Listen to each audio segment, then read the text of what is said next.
আজকে আমরা নবম শ্রেণীর ওরিয়েন্টাল বুক কোম্পানি প্রাইভেট লিমিটেডের ডক্টর প্রবীর বন্দ্যোপাধ্যায় ও অরুণ বেরার লেখা ভৌতবিজ্ঞান ও পরিবেশ এই বইটার প্রথম চ্যাপ্টার পরিমাপ তার অনুশীলনীতে যে প্রশ্নগুলো আছে তার উত্তরগুলো আলোচনা করব। তোমাদের যদি ভিডিওগুলো ভালো লাগে তাহলে লাইক, শেয়ার ও কমেন্ট করে জানিও, আর চ্যানেলটি সাবস্ক্রাইব করো। আমার একটা ম্যাথসের চ্যানেল আছে WB ম্যাথস ওয়ার্ল্ড, সেখানে গণিত প্রকাশের কোষে দেখির সমস্ত অঙ্কের সমাধান করে দেওয়া আছে। তার লিংক আমি এই ভিডিওর ডেসক্রিপশান বক্সে দিয়ে দেবো, আর ওপরের আই বাটনে ক্লিক করো, তোমরা সেই চ্যানেলটি পেয়ে যাবে। সঠিক উত্তরটি নির্বাচন করো। MCQ, প্রতিটি প্রশ্নের মান 1। প্রশ্ন 1, কোনটি ভৌত রাশি নয়? উত্তর হবে অপশান সি, জল। 2, পরিমাপের একক ইউ এবং কোনো রাশির প্রাপ্ত মান n হলে রাশিটির পরিমাপ x হবে। উত্তর হবে অপশান সি, NU। প্রশ্ন 3, রাশিগুলির মধ্যে স্কেলার রাশি হলো। উত্তর হবে অপশান ডি, চাপ। প্রশ্ন 4, ভেক্টর রাশি হলো। উত্তর হবে অপশান সি, বল। 5, ওজনের মাত্রা সংকেত হলো। উত্তর হবে অপশান এ, mLT⁻²। প্রশ্ন 6, নিচের কোন রাশিটির মাত্রা সংকেত mL²T⁻²? এটা হবে, উত্তর হবে অপশান বি, শক্তি। 7, দৈর্ঘ্যের বৃহত্তম একক হলো। উত্তর হবে option B, parsec.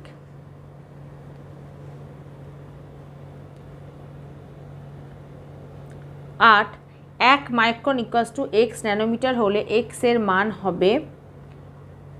Option C, 10 cube.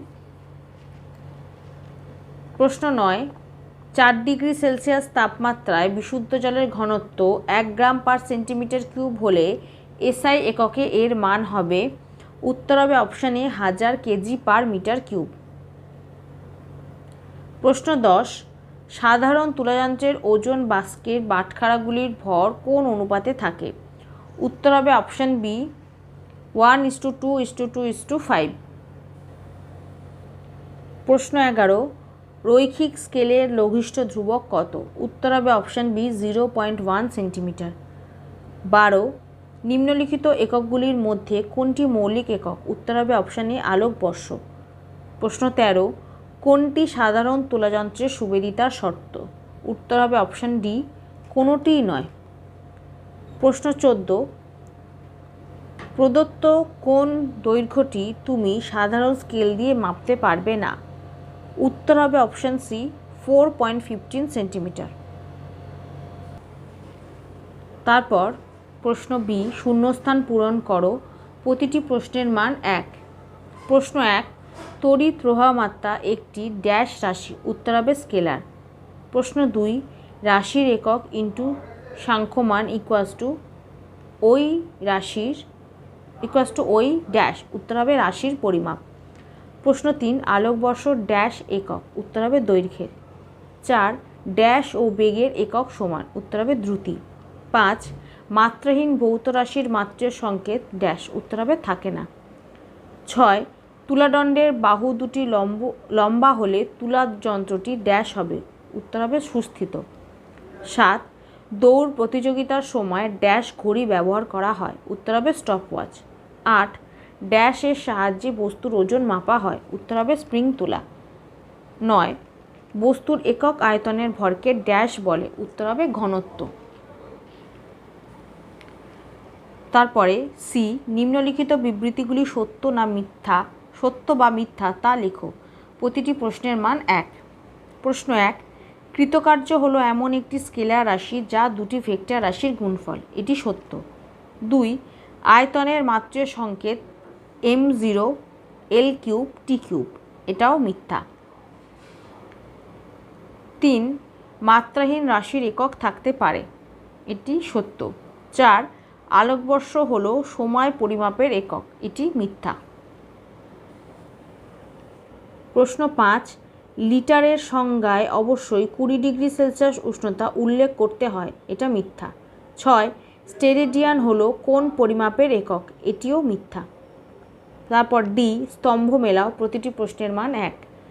প্রথমে 1 নিউটন, এটা হবে অপশান বি লব্ধ একক।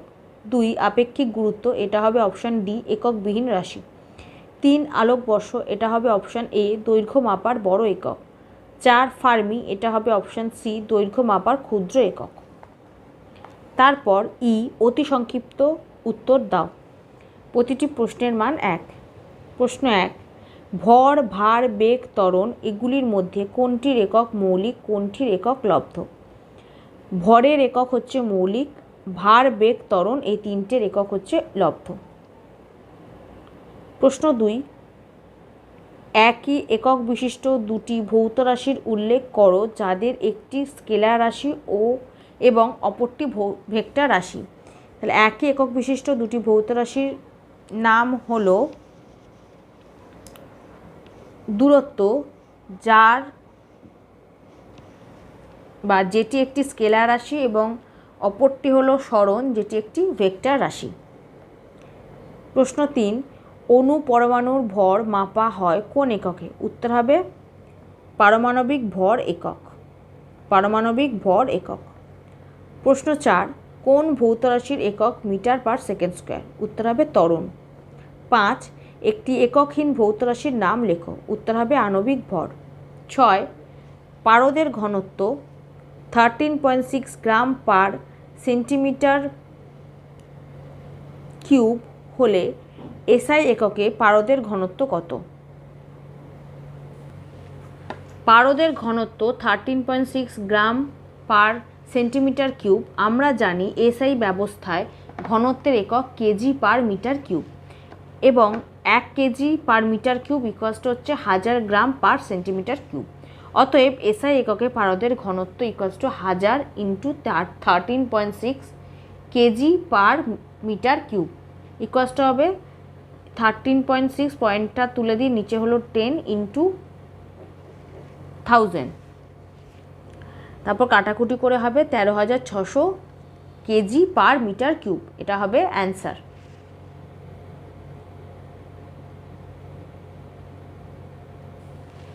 প্রশ্ন 7 তাপমাত্রার এসআই একক কি? উত্তর হবে কেলভিন বা কে। প্রশ্ন 8 ml⁻³ কোন ভৌত রাশির মাত্রীয় সংকেত? উত্তর হবে ঘনত্ব। প্রশ্ন 9 ফার্মি ও মিটারের মধ্যে সম্পর্ক কি? 1 fermi equals to 10⁻⁻15 metre. 1 fermi equals to 10⁻⁻15 metre. প্রশ্ন 10 পৃথিবী ও সূর্যের মাঝের গড় দূরত্বকে কি বলে? উত্তর হবে অ্যাস্ট্রোনমিক্যাল ইউনিট বা AU। প্রশ্ন 11 দুটি মূল একক দ্বারা গঠিত একটি লব্ধ এককের উদাহরণ দাও। উত্তর হচ্ছে ত্বরণ, যার একক মিটার পার সেকেন্ড স্কোয়ার। তারপর F সংক্ষিপ্ত উত্তর দাও। প্রতিটি প্রশ্নের মান 2। প্রশ্ন 1 ভৌত রাশি কাকে বলে? 1 নম্বর পাতায় এখান থেকে লিখবে পরিমাপযোগ্য যে কোনো প্রাকৃতিক বিষয়কে ভৌত রাশি বা প্রাকৃতিক রাশি বলে, সাথে উদাহরণটাও দিয়ে দেবে, দৈর্ঘ্য, ভর, সময় ইত্যাদি। 3টে উদাহরণ দিয়ে দিলেই হবে।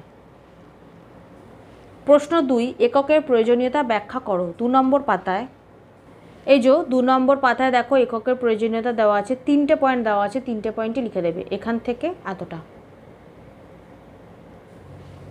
প্রশ্ন 3 মৌলিক একক ও লব্ধ এককের সংজ্ঞা দাও। 2 নম্বর পাতায় 2 নম্বর পাতার একদম শেষে দেখো দেওয়া আছে প্রাথমিক একক এবং লব্ধ একক। প্রাথমিক এককটাই হচ্ছে মৌলিক একক, সেটা আমরা লিখব এখান থেকে এতটা। তারপর উদাহরণটাও দিয়ে দেবে, যেমন বলে দৈর্ঘ্যের একক, ভরের একক, সময়ের একক। তারপর লব্ধ একক লিখবে এখান থেকে এতটা। কাকে বলে? উদাহরণ।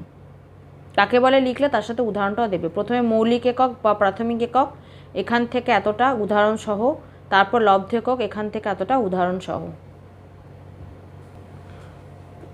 প্রশ্ন 4 এককবিহীন রাশি কাকে বলে? উদাহরণ দাও। 2 নম্বর পাতায় এই যে এককবিহীন ভৌত রাশি, এটা লিখবে এখান থেকে এতটা উদাহরণ সহ।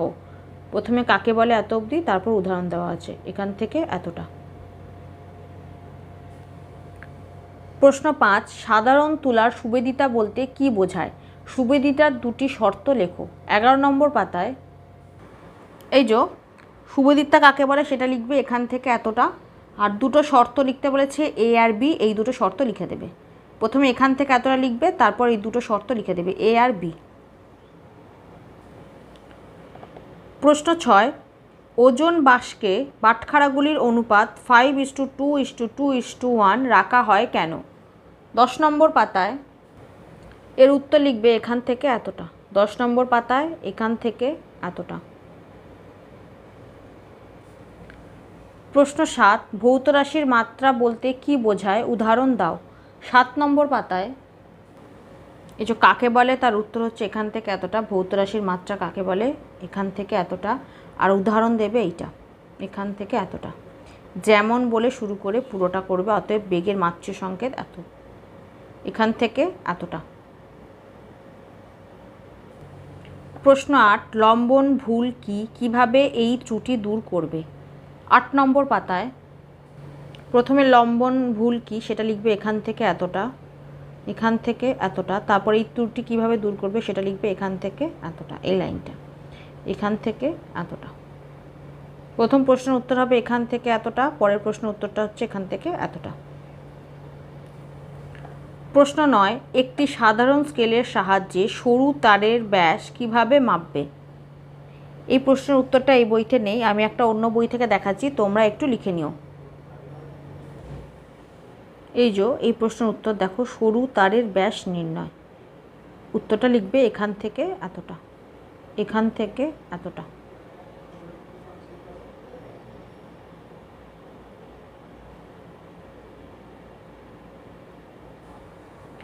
প্রশ্ন 10, একটি সাধারণ স্কেল ও সুতো ব্যবহার করে বক্ররেখার দৈর্ঘ্য কিভাবে মাপবে? 9 নম্বর পাতায় এই যে এর উত্তর হবে 2 নম্বর পয়েন্টটা, সুতো ও রৈখিক স্কেলের সাহায্যে বক্ররেখার দৈর্ঘ্য নির্ণয়। এটা লিখবে এখান থেকে এতটা, এখান থেকে এতটা।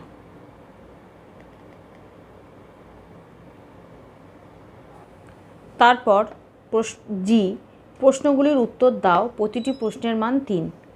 1, একটি মাপক চোঙের 1 ml দাগের মধ্যে 5টি ঘর আছে। এর সাহায্যে কোনো বস্তুর আয়তন পরিমাপ করে 20 সিসি পাওয়া গেলে বস্তুটির পরিমাপে শতকরা ত্রুটি কত হবে?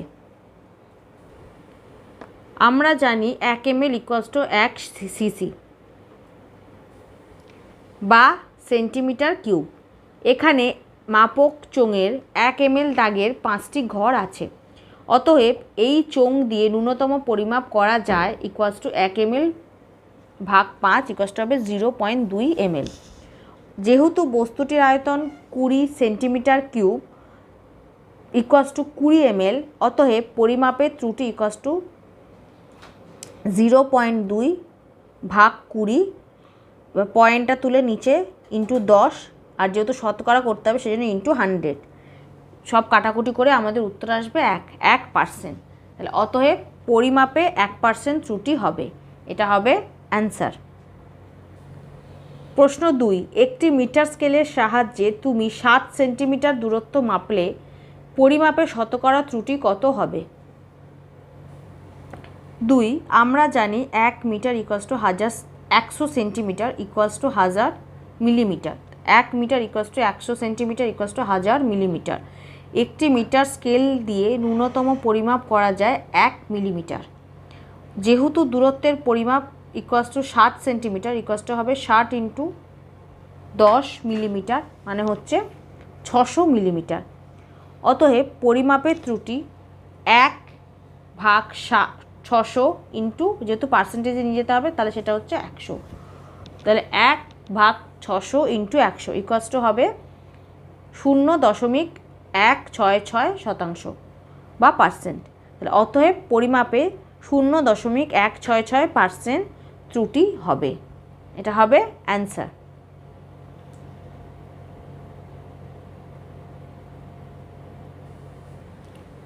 প্রশ্ন 3, একটি বস্তুর ভর 100 গ্রাম। বস্তুটিকে মাপনী চোঙে নিমজ্জিত করার পূর্বে ও পরে তরলের আয়তনের পাঠ 60 ঘন সেন্টিমিটার ও 80 ঘন সেন্টিমিটার হলে বস্তুর ঘনত্ব কত? 3, বস্তুটির ভর ইকুয়ালস টু 100 গ্রাম, এটা দেওয়া আছে বা প্রদত্ত।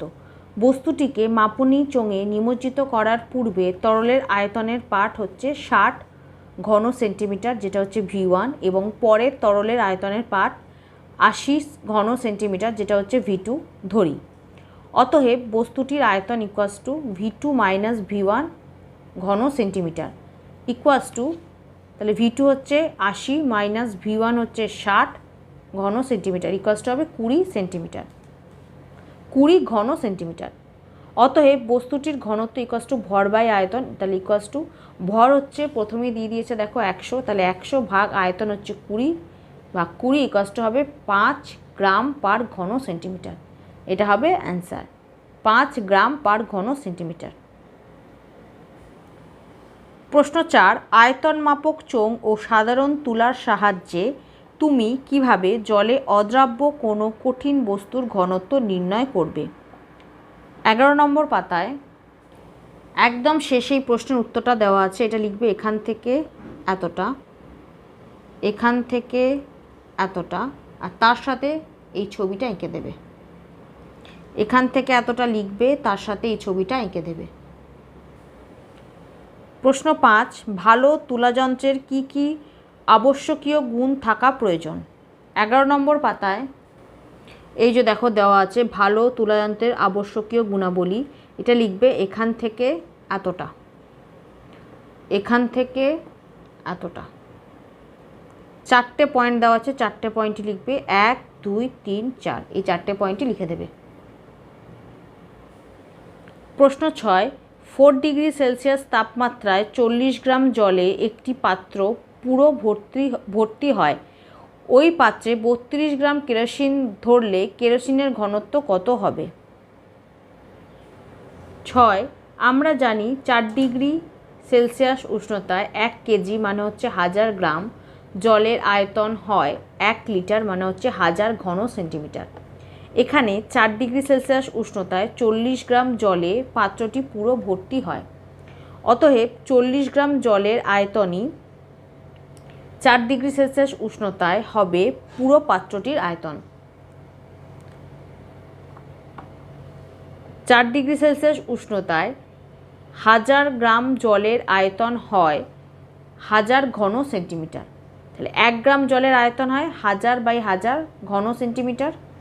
অতএব 40 গ্রাম জলের আয়তন হয় 1000 ভাগ 1000 ইন্টু 40 ঘন সেন্টিমিটার। কাটাকুটি করে আমাদের আসবে 40 ঘন সেন্টিমিটার। অতএব পাত্রটির আয়তন হচ্ছে 40 ঘন সেন্টিমিটার। আবার ওই পাত্রে 32 গ্রাম কেরোসিন ধরে। অতএব 32 গ্রাম কেরোসিনের আয়তন হয় 40 ঘন সেন্টিমিটার। অতএব কেরোসিনের ঘনত্ব ইকুয়ালস টু কেরোসিনের ভর বাই কেরোসিনের আয়তন ইকুয়ালস টু কেরোসিনের ভর হচ্ছে 32 ভাগ কেরোসিনের আয়তন হচ্ছে 40 গ্রাম পার ঘন সেন্টিমিটার ইকুয়ালস টু কাটাকুটি করে আমাদের হবে 4 ভাগ 5, 4কে 5 দিয়ে ভাগ করলে হবে 0.8 গ্রাম পার ঘন সেন্টিমিটার, 0.8 গ্রাম পার ঘন সেন্টিমিটার। তাহলে অতএব কেরোসিনের ঘনত্ব হলো 0.8 গ্রাম পার ঘন সেন্টিমিটার। এটা হবে অ্যান্সার।